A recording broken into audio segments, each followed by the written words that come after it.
Hello everyone, तो कैसे आप बड़े एकदम वेलकम बैक विशाल, स्वागत है आपका आज के सेशन में जहाँ पर हम स्टार्ट कर रहे हैं अपने प्रोबेबिलिटी का एक और नया लेक्चर।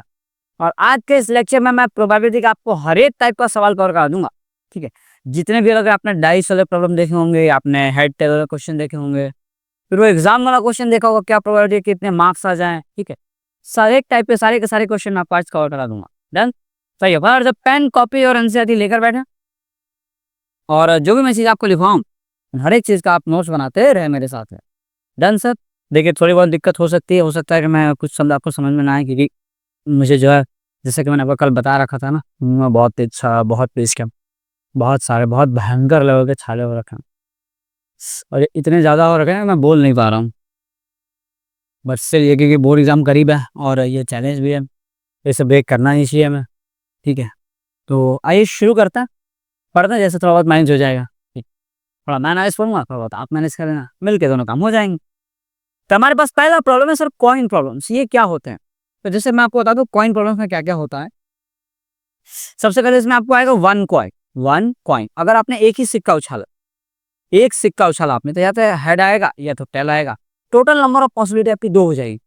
ठीक, अगर हेड आने की प्रोबेबिलिटी पूछ ले जाए, प्रोबेबिलिटी ऑफ गेटिंग हेड, तो आपका कितनी बार आ रहा है? हेड एक ही बार आ रहा है, तो 1/2 हो जाएगा।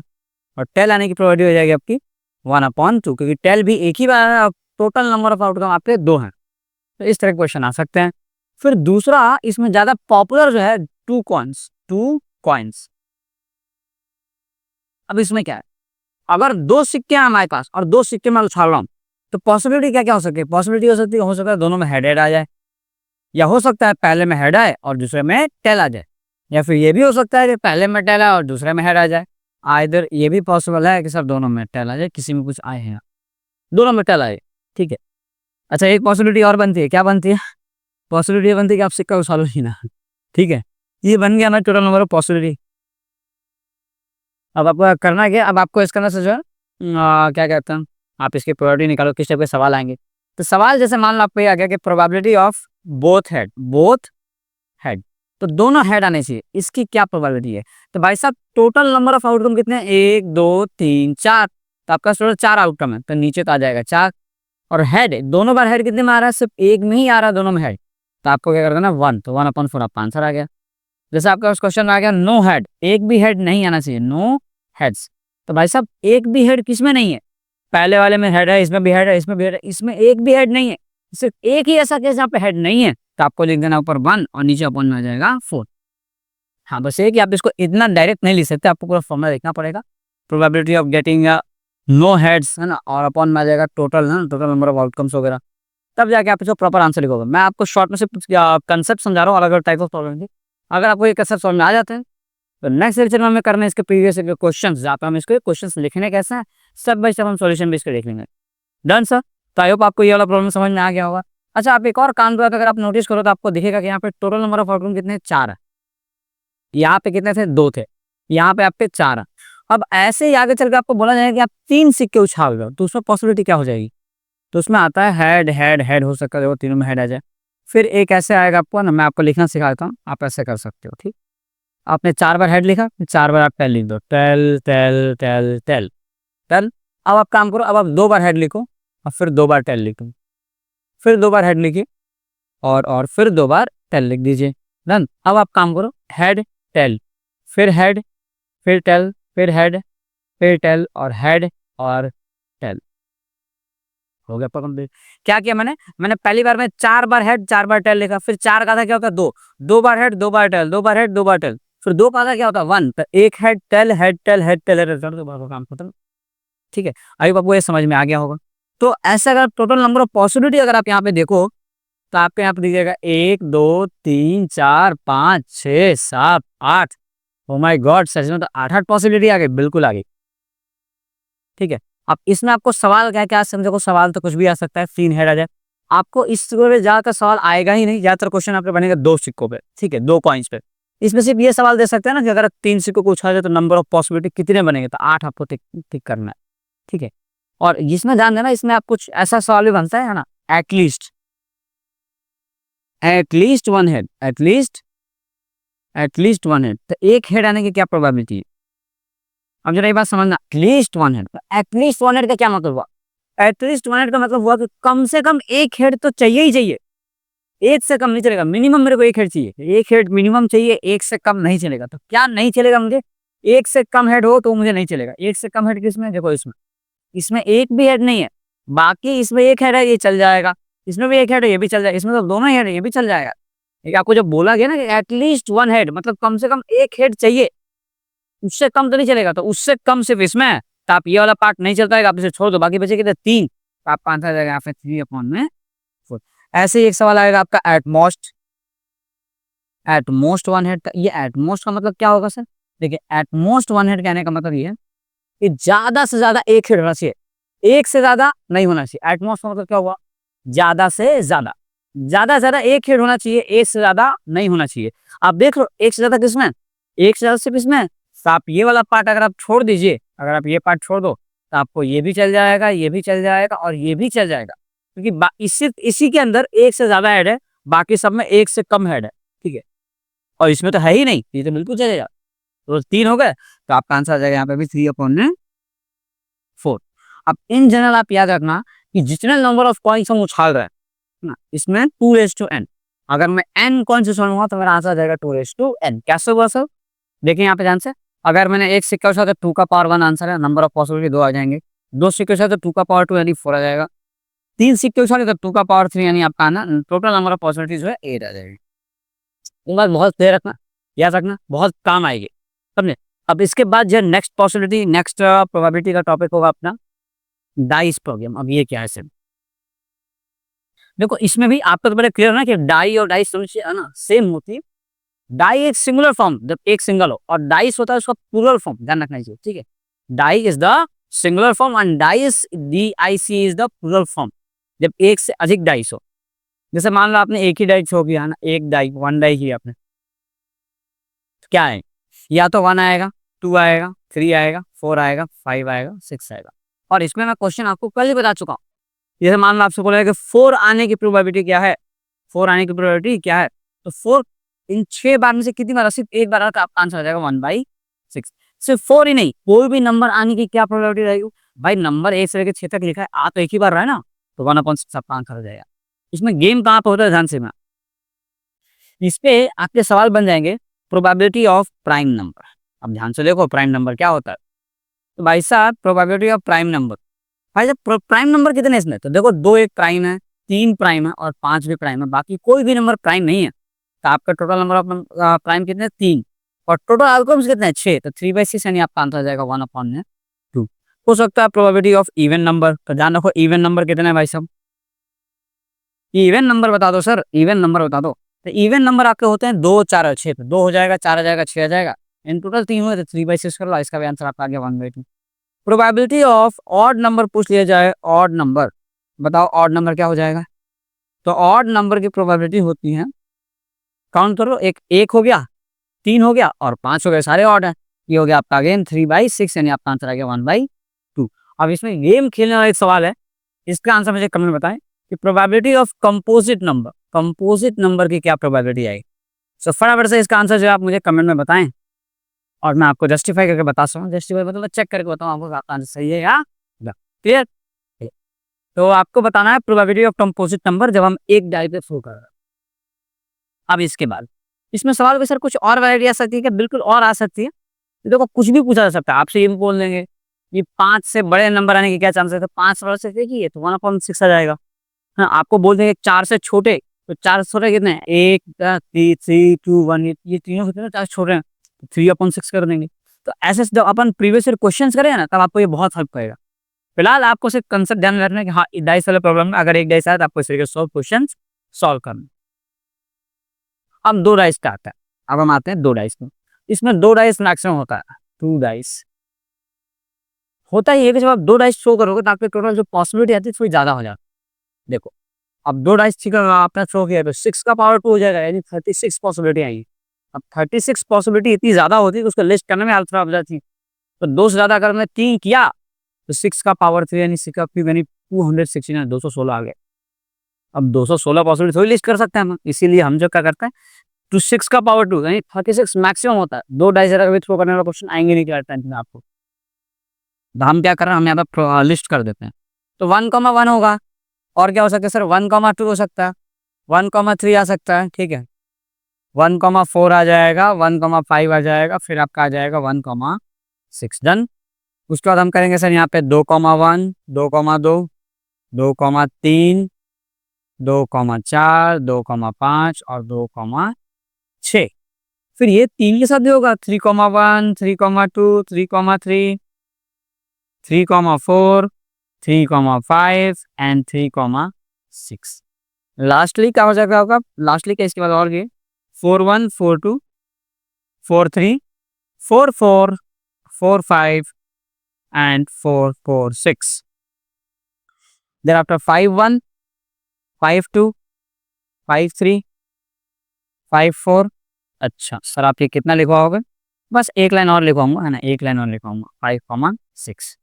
लास्ट में आपका आ जाएगा 6,1, ये आखिरी लाइन है, 6,2 और 6,3, 6,3 हो जाए, 6,3, फिर 6,4, 6,5 एंड 6,6। ये हो गया आपका टोटल नंबर ऑफ पॉसिबिलिटी। अब जरा देखो उसमें सवाल क्या क्या आ सकता है।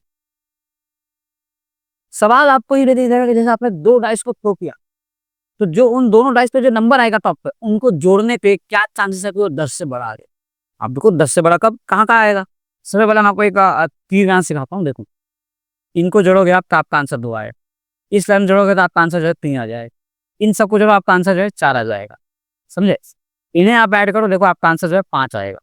कितना आएगा? 5। कैसे आएगा देखो, 1,4,5, 2,3,5, 3,2,5, 4,1,5, तो आंसर 5 आ रहा है। ठीक है, और देखो, और देखते जाओ, इन सबको जोड़ो आपका आंसर 6 आ जाएगा। इस लाइन में जितने भी अगर तुमने सबको जोड़ दिया तो आपका आंसर जो है 7 आ जाएगा। क्या मेरी बात समझिए?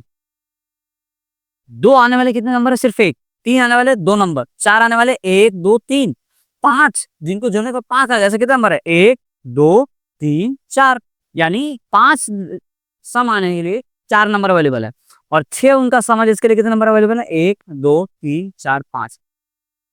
6 लाने के लिए 5 जोड़ी, 5 लाने के लिए 4 जोड़ियां हैं, 4 लाने के लिए 3 जोड़ियां, आपको दिख रहा होगा। टोटल नंबर है ना, एक कम कर दो। जैसे आपको बोल दिया जाए कि कितने ऐसे नंबर बनेंगे जिनको जोड़ने पे आंसर 7 आ जाए, तो बस एक कम कर दो, 6।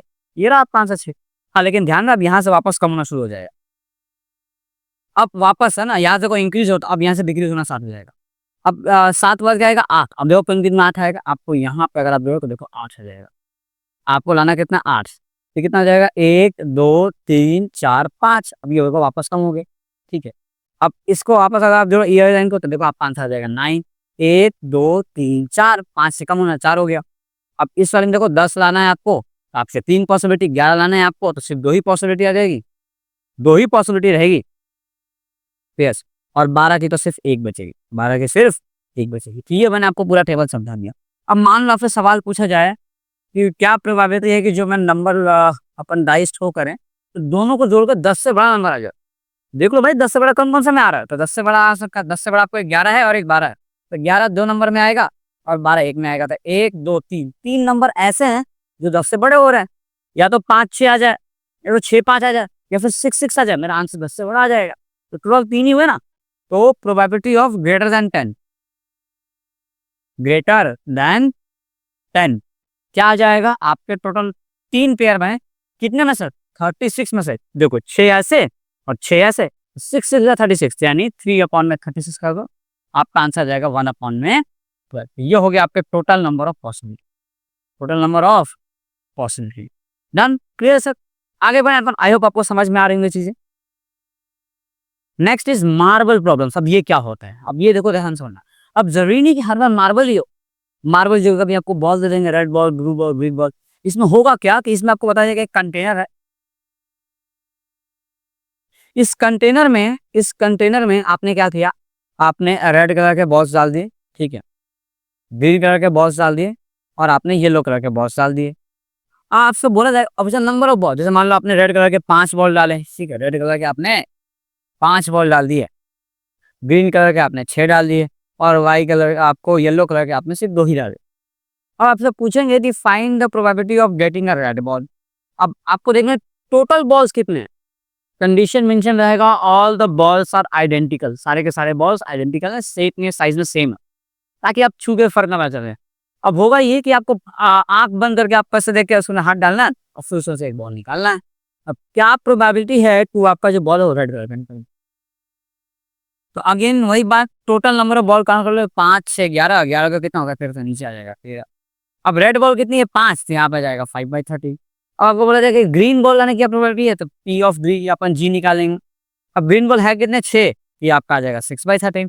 और वही अगर आपसे येलो बॉल की प्रोबेबिलिटी निकाली जाए, ये हो जाएगा आपका 2/13, क्योंकि येलो बॉल 2 ही हैं और टोटल नंबर ऑफ बॉल्स जो आपके 13 ही। समझ गए आप? इसमें सवाल कई बार उल्टा ही पूछ लेता है, जैसे कि उल्टा में आपसे अगर ये पूछ लिया गया कि प्रोबेबिलिटी ऑफ नॉट ग्रीन, मतलब ग्रीन नहीं होना चाहिए, तो भाई साहब अगर ग्रीन नहीं होना चाहिए तो ग्रीन वाला डिलीट कर दो। बचा कितना? 5 और 2 7, 7 ऐसे बॉल है जो ग्रीन नहीं है और टोटल आपके 13 है, तो 13 7 था ना, 13 में से 7 आपकी प्रोबेबिलिटी आ जाएगी, यानी 7/13 कह सकते हैं। 13 में से 7 बॉल जो है वो हरे नहीं। इस टाइप के सवाल भी आपके आ सकते हैं। अब जो है कि बॉल हो, मार्बल भी हो सकता है, ठीक है। कैंडीज में भी सवाल रहता है कि लेमन कैंडी और आपको ऑरेंज कैंडी डाल दी गई। अब भाई जो जितनी डाली है इस टाइप का क्वेश्चन है उतना ही आप निकाल सकते हैं। तो लेमन कैंडी आपने 6 डाल दी और ऑरेंज कैंडी आपने 7 डाल दी, तो क्या प्रोबेबिलिटी है कि आपको ऑरेंज कैंडी बाहर रखा? ऑरेंज कैंडी 7 है, तो 7 अपॉन में टोटल 6 + 7 13 आ जाए। बात समझ में आ गई आपको? इस टाइप के सवाल आपको मिलेंगे।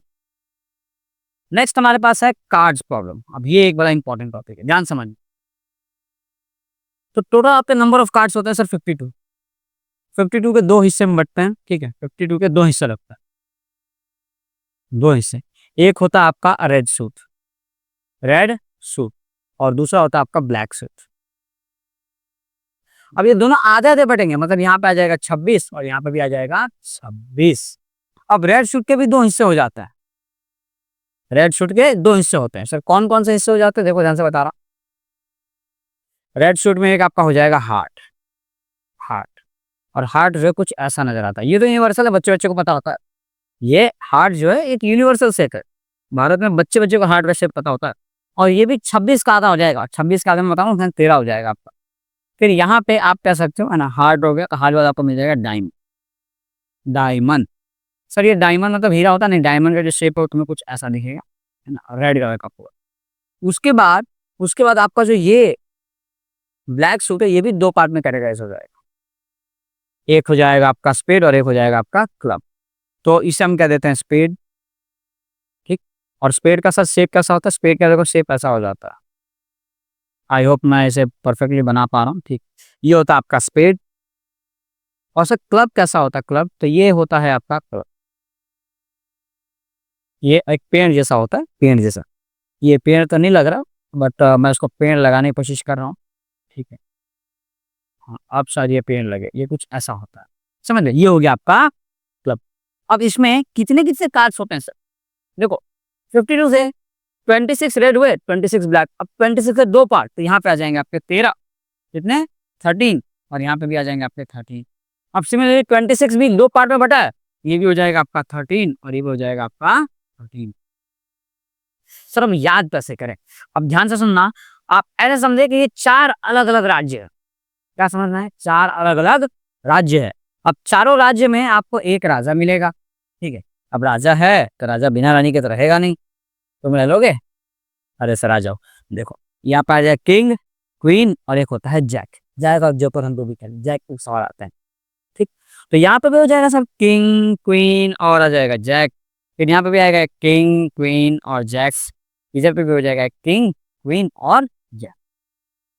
अब उसके बाद क्या सर? उसके बाद होते हैं, आप ऐसा मान लें कि अब राजा रानी है, पूरा राजा सिपाही तो होंगे ना, यहाँ पे 10 सिपाही मान लो। तो 1 2 3 ऐसे करते करते करते कहाँ तक है? 10 तक। इसमें भी देखो 1 2 3 ऐसे करते करते 12, 10 सिपाही जैसे नंबरिंग कर रही है।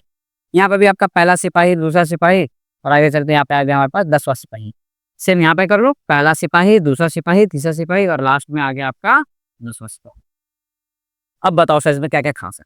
सबसे पहली बात कि जो सिपाही जो नंबर 1 को होगा ये थोड़ा खास होता है, इसे हम सेनापति समझ लो आप, इसे यार ना सेनापति समझ लें। तो इसे हम कार्ड्स की लैंग्वेज में एस कहते हैं। क्या कहते हैं? एस। और हिंदी में हम इसे इक्का कहते हैं, ध्यान रखना। तो ये एस, ये भी एस। और देखो अब इक्का जो है हर एक राज्य में सिर्फ एक ही हो सकता है, क्योंकि एक राज्य में एक ही सेनापति होगा। तो ये ध्यान रखना कि एस एक ही होगा।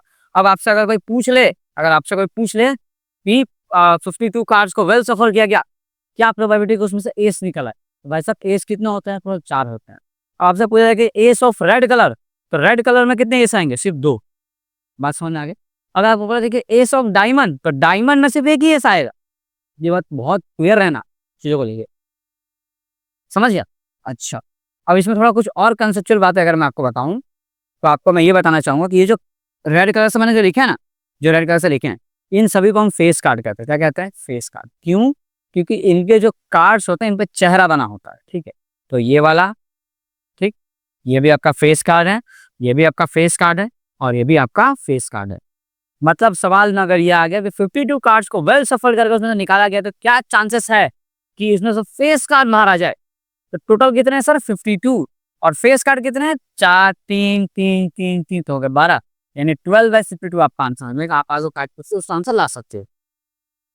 आई होप आपको मेरी बात करने पड़ गई होगी, है ना? जिसे कहते हैं फेस कार्ड, और ये हो गया आपका एस। बाकी सही बात है, इसमें आपको पता होगी। आपको बोले कि स्पेड में कितने मेंबर है, find probability of getting spade, कि स्पेड में कितने हैं? 13। अब उन्होंने किंग वगैरह कुछ नहीं बोला, उन्होंने बोला स्पेड। स्पेड आने की क्या प्रोबेबिलिटी है भाई साहब? स्पेड होते कितने? 13 ही होते हैं, तो 13/52 आ जाएगा आपका। आई होप आपको मेरी बात समझ में आ गई पूरी तरीके से। तो ये हो गया आपके कार्ड्स को याद करने का तरीका। इस तरीके से आपको कार्ड याद करना है और आपको बहुत इजीली याद हो जाएंगे। आगे बढ़े अपन। तो 14th नंबर, 14 और 15 लास्ट 2 बचे। 14 तो बड़ा ही आसान है।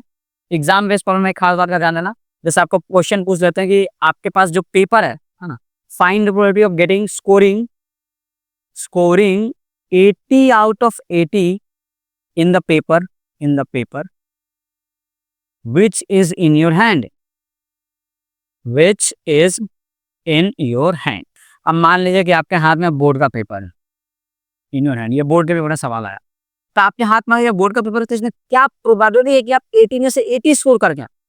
तो इसका आंसर हम देखते हैं, ठीक है? आप जो उसका लैंग्वेज आपको लिखना होगा। फिलहाल मैं आपको शॉर्ट में इसका आंसर लिखना सिखा रहा हूँ, लेकिन क्वेश्चन अपन करेंगे पीवाईक्यूज में, तब हम प्रॉपर इसको लिख के देखेंगे।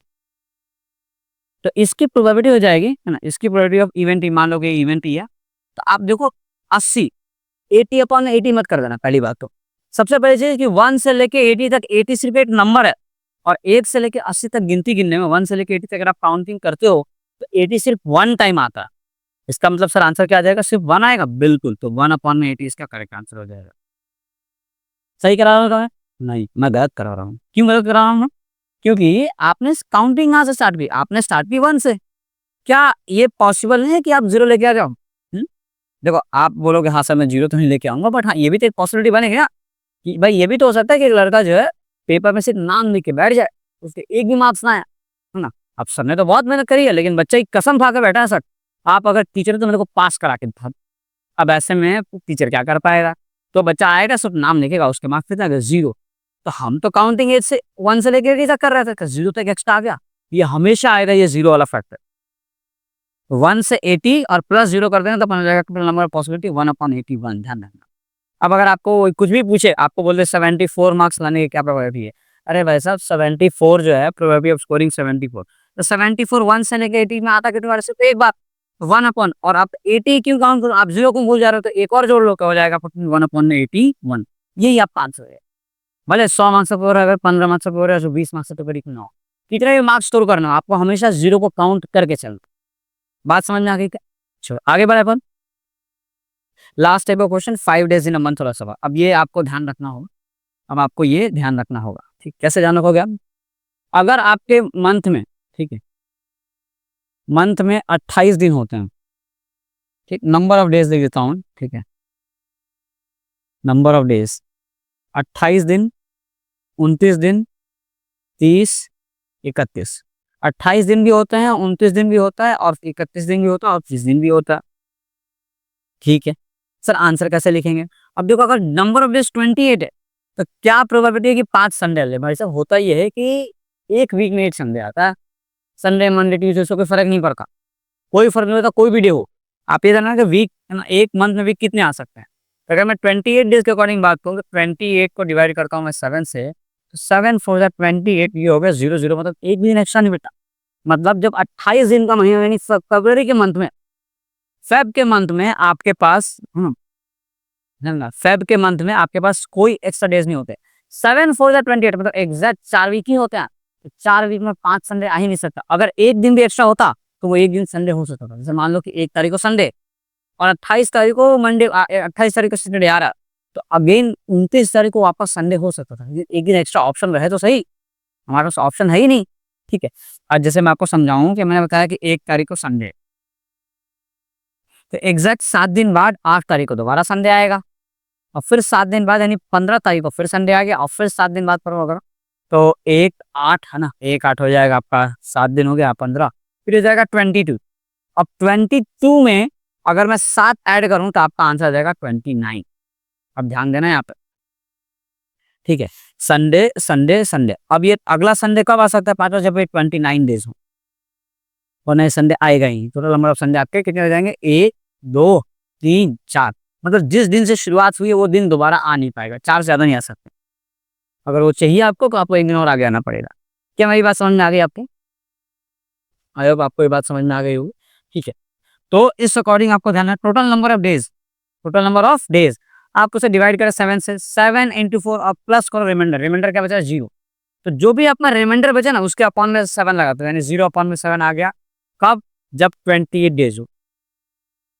29 को डिवाइड करो तो ये हो जाएगा 7 इंटू 4 और प्लस आ जाएगा 1, तो इसका आंसर आ जाएगा 1 अपॉन में 7। लेकिन ये कब, जब नंबर ऑफ डेज 29 हो। सर नंबर ऑफ डेज 29 होते कब है, लीप ईयर, लीप ईयर में नंबर ऑफ डेज 29 होते हैं।